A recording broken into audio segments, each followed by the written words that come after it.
Hello to you, our viewers, wherever you may be around the world. Welcome to this latest edition of the news in English on Rwanda Television with me, Serge Hori. As always, we'll begin with the headlines.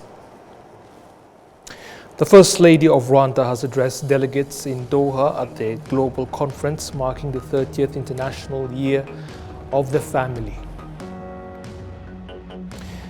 Lebanon's health ministry has reported that the death toll from Israeli airstrikes on that country since October last year has reached close to 3,000.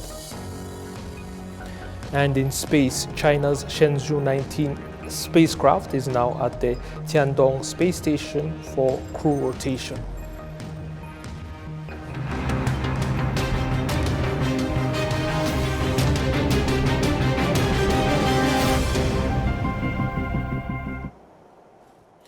Now the details. As always, my appreciation for being able to join us.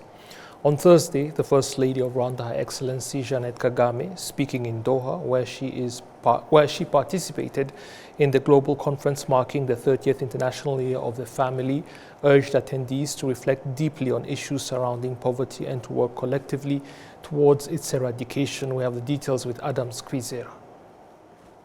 Reflected on the interlinkages between family dynamics and the perpetuation of poverty, focusing on various facets such as poverty and child marriage, parental motivations for early marriages, and family-based social protection policies. This session aimed to uncover the mechanisms that contribute to the poverty trap within families. In her remarks, First Lady Jeannette Kagame noted that 2024 for Rwanda marks as also a celebration of 3 decades of rebuilding a newly liberated Rwanda. She emphasized that to effectively tackle intergenerational poverty is crucial to first understand the root causes of extreme poverty and to examine its impacts on individuals and communities. In order to break the intergenerational wheel of poverty, we must examine the root cause of extreme poverty, assess and quantify the full extent of its damage to humanity, and reflect on the dynamics through which deprivation prevails. Honorable guests, we are all familiar with the world history. How far has the African continent truly been set back by extensive and systematic resource extraction, compounding debt, and foreign economic policies of austerity that impede national development? How can it truly eradicate extreme poverty when it remains controversial to raise questions on the lack of accountability and urgency of the global institutions mandated to secure that change? Her Excellency Jeannette Kagame highlighted that the African continent has truly been set back by extensive and systematic resource extraction, compounding debt, and foreign economic policies that still impede nation development. She noted how regrettable was poor or poverty are often used to define the identity of those who would instead better be described by their resilience and drive to prevail over the exploitative politics of the old world. Are regrettably often used to define the identity of those who, for me, would instead better be described by their resilience and drive to prevail over exploitative policies of the old world. Must we, I wonder, necessarily quantify and qualify everyone's productivity in terms that benefit some but not others? If poor or rich are to be pertinent qualifiers of human development for entire nations, shouldn't there be a more accurate and culturally sensitive barometer of the quality of one's well-being than the one that we currently uphold? It's my belief that the GDP per capita and other measures of Human Development Index can be biased or limited, or do not provide a full and complete picture of a people's standards of living, particularly in instances of significant inequality. First Lady Jeannette Kagame also noted that since 2000, the Rwandan economy has multiplied by more than 7 times, and Rwandans' life expectancy has increased from 47 years on average to 70 years now, and rising. In addition, she highlighted that 99% of girls are now enrolled in primary school, and child marriage remains illegal in the country. She also highlighted how school feeding has also been implemented nationally. First Lady Janet Kagame emphasized that futures of those who have abundance are closely connected with lives of those in need, noting that a rising of economic challenges from poverty and insecurity. Victimhood could never be a badge of honor. States can no longer be disenfranchised when measures are taken quote to quote to empower their people. Indeed, the time has come to revisit development cooperation dialogue for a sincere and mutually beneficial relationship. Ladies and gentlemen, a healthy and prosperous society produces healthy and prosperous families, and in turn, healthy and prosperous families sustain a thriving society. Our country embraces a people-centered model of governance with a social protection policy enshrined at the core of our development efforts. Yes, MDG 1, eradicating extreme poverty, remains a challenge. However, the framework of the Sustainable Development Goals provide a promising path to eradicating poverty by 2030.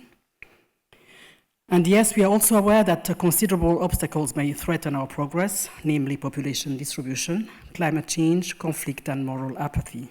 She concluded the session by urging participants to empower today's generation to take up the role of ending extreme poverty. In 1994, the United Nations General Assembly declared the creation of the International Year of the Family.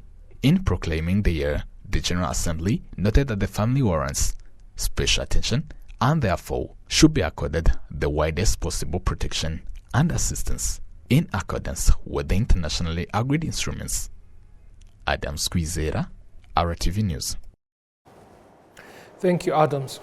Different hospitals here in Rwanda are accommodating Sudanese students who completed their studies in the country after fleeing war in their own country. Together with their peers, they study at the University of Medicine and Technology from Sudan, which has opened a branch here in Rwanda. They say this country is a model for helping those in crisis and promoting the dignity and worth of all Africans. Enola Gladys Benimana with the details. 1 year that Rwanda received students from Sudan in the University of Khartoum studying medicine. So far now they are talking about how Rwanda is really good with hospitality. These students are really thanking the security of Rwanda and how they've been welcomed by the Rwandan people. Let's take a look and let's hear from them what they are talking about. Mary Magdi is one of the students who came in Rwanda in August last year. She has spent a year in Rwanda where she completed her medical studies. At the beginning, it was first very hard for us to cope, for sure, because we just came from war to a totally new country. We didn't know anything, but by time our Rwandese friends, the teachers, the professors, to our colleagues in the University of Rwanda, they were so helpful, they were so kind. Everyone tried to adapt us to the system. Everyone tried to understand our culture. We understood even the Rwandese culture. We cooperated all of this together.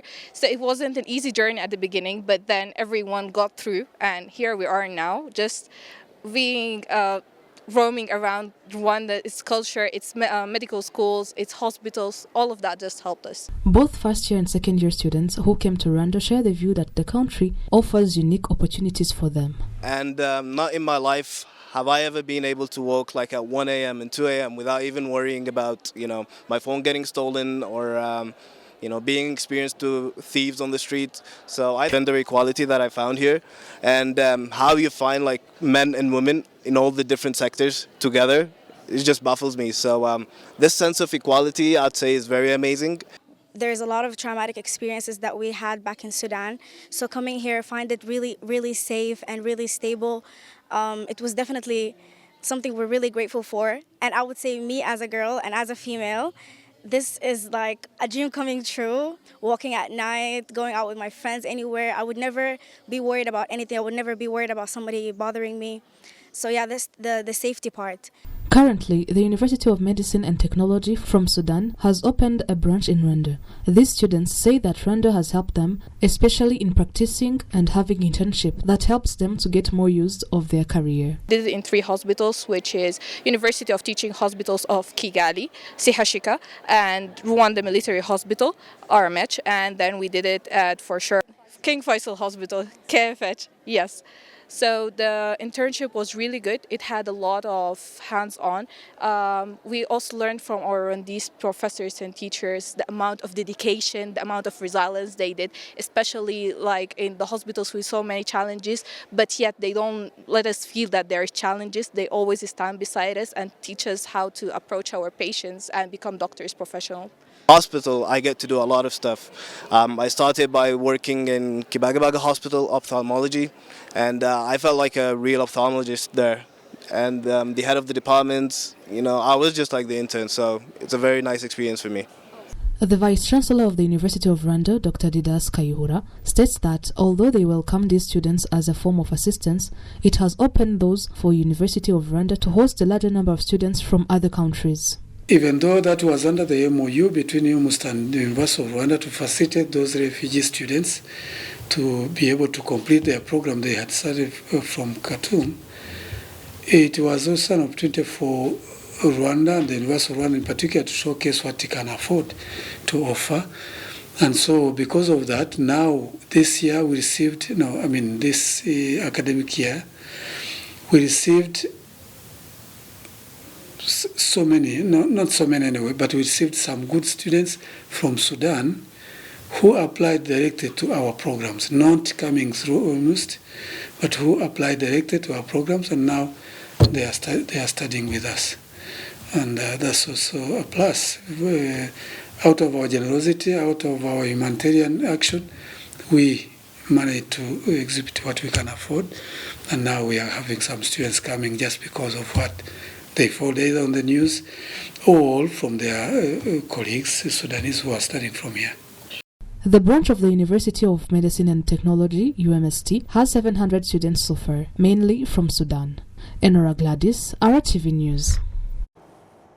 Thank you, Enola. Now, partners of the Ministry of Education appreciate the increasing quality of education in Rwanda and are committed to continuing efforts to train teachers and teach children to read, write, and do mathematics in primary, as these are the foundations of quality education. Saula Sandra Tumukunde with more.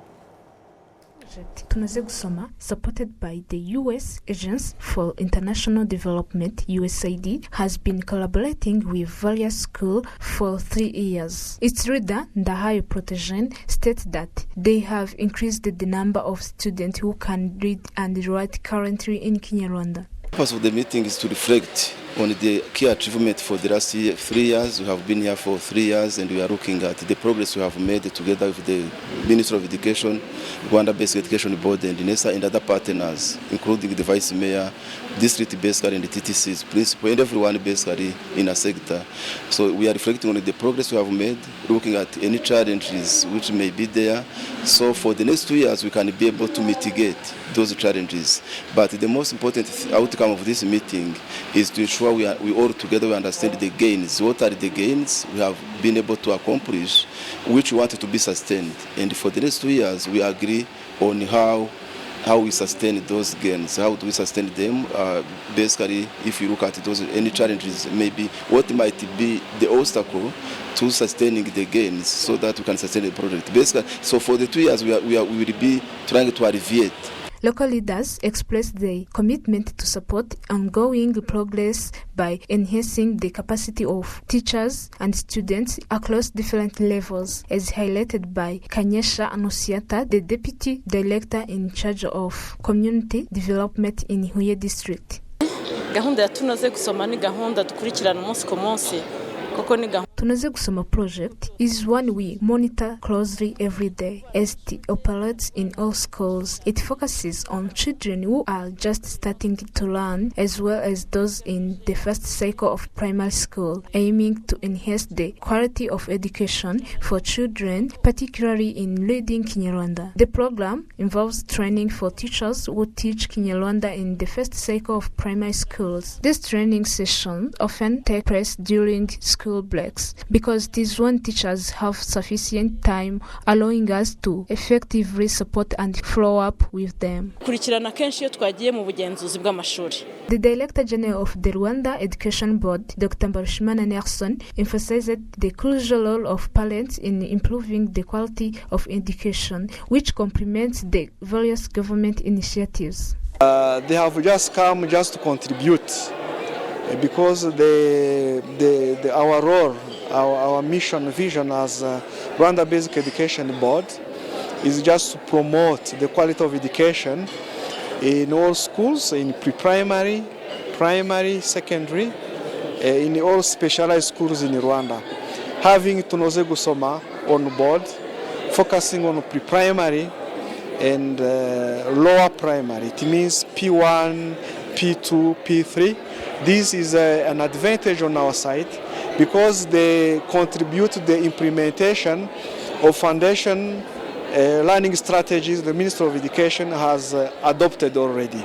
It means supporting on teacher training, supporting in providing teaching and learning materials like books, the supplementary readers, supporting the teaching and learning in our schools. The Tunoze Gusoma project operates in both schools and schools supported by the government through agreements. It has 2 years remaining until completion. The management requested that the effort to enhance the quality of education by effectively teaching children to read, write, and calculate early should continue. Saula Sandra, Tumkund, RTV News. Thank you, Sandra. Now, AGRA is looking at creating 132,000 sustainable, dignifying and fulfilling jobs for Rwandan youths in agribusiness in the next 5 years. This was revealed during the Rwanda Youth in Agribusiness Forum General Assembly. William Evans Mutabazi with more. Under the theme, Building the Rayaf We Want, Rwanda Youth in Agribusiness General Assembly brought together Rwandan youth in agribusiness and various institutions with young people in agriculture and livestock sectors to, among other things, discuss the available opportunities, share ideas for advancing agriculture initiatives and challenges young people in this sector face.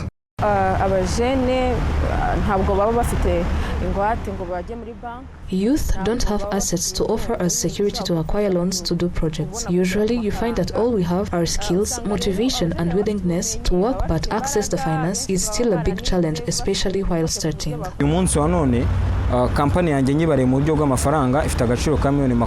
As we speak, I have a company of 8 workers and 1 machine working. My desire is that I boost my productivity by getting financial assistance to help me produce at least about 100 boxes of soap from cassava residues per day. The chairperson Rayaf affirmed that beyond the meeting, the team is looking forward to ensuring easy market access and financial access for youths and mindset change concerning agribusiness and youths in agriculture in general. We are looking forward to make sure we can do training for skills for impact. We are looking forward to make sure the youth can access the market, can even change the communication, we change the mindset so that we show people that doing agribusiness, it can be a profitable business. And then it's not only for the old people, young people also, we are here. AGRA, a body in charge of sustainably growing Africa's food systems, says that it has identified about 5 areas and is committing to supporting young people in agribusiness in these areas, which will create more than 132,000 jobs. As AGRA, in our strategic plan, in the next 5 years, we want to create sustainable, dignifying, and fulfilling 132,000 jobs for such people, for young people. They could be individual, they could be companies, they could be cooperatives. As long as it's a group of young people who want to make a living out of agriculture and livestock, we are there. And we help them with the working capital, with making sure they have a market research to be able to sell what is needed by the market. By encouraging more young people to participate in agribusiness and facilitating access to finance, in the long run, it will help reduce youth unemployment rate in Rwanda, which increased to 20.5% in the second quarter of 2024 from 16.0% in the first quarter of the same year. William Evans, Mutabazi, RTV News.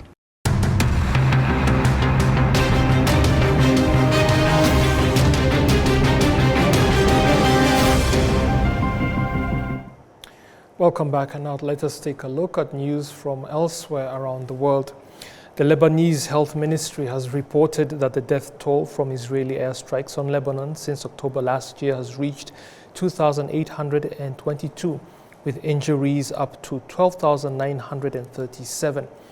The Israel Defense Forces continued striking Hezbollah targets in southern and eastern Lebanon on Tuesday. In response, Hezbollah fired rockets into northern Israel. The IDF said in a statement on Wednesday that its air forces killed Mustafa Ahmed Shahadi, the deputy commander of Hezbollah's elite Radwan forces in southern Lebanon.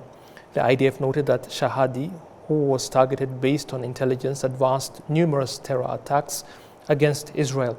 It added that his targeting is part of the Israeli operations aimed at degrading the Radwan's forces' capabilities to direct and execute terror activities against IDF troops and communities in the northern border area of Israel, in particular a plan to occupy the Galilee region. According to the Israeli army, Shahadi was previously responsible for the Radwan's forces' operations during combat in Syria between 2012 and 2017 and oversaw the forces' operations in southern Lebanon. Hezbollah has not yet made a comment on the Israeli claim.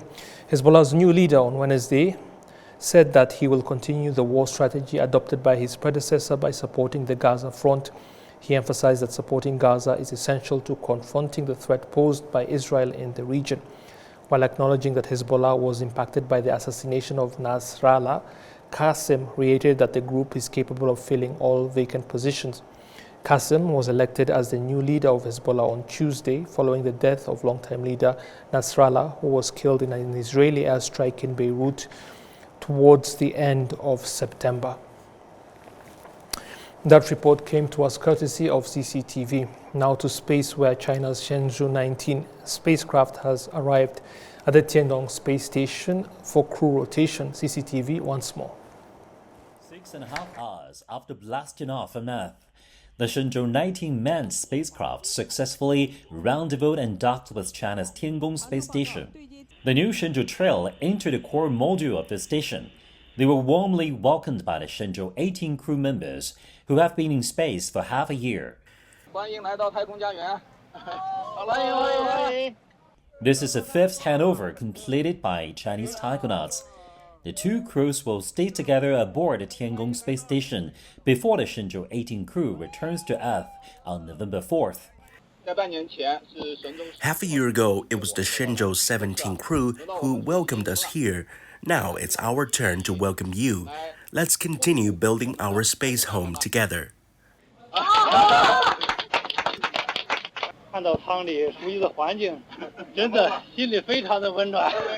I feel so good coming back today. It's heartwarming to see this familiar environment in the module. Thumbs up to you all for having managed the space station so well and for everything you accomplished up here. To mark yet another milestone in China's space journey, the two crews got together for quite the photo. And now, before we conclude this edition of the newsletters, once again take a look at the headlines.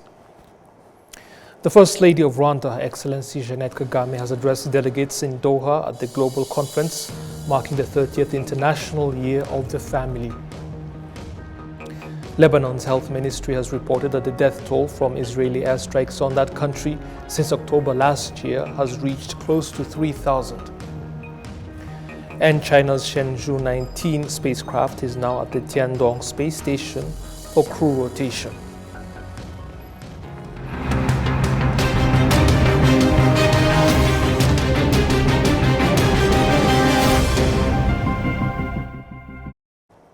I'll be seeing you again over the weekend, but stay with Rwanda Television because the programs continue. Thank you so much and goodbye.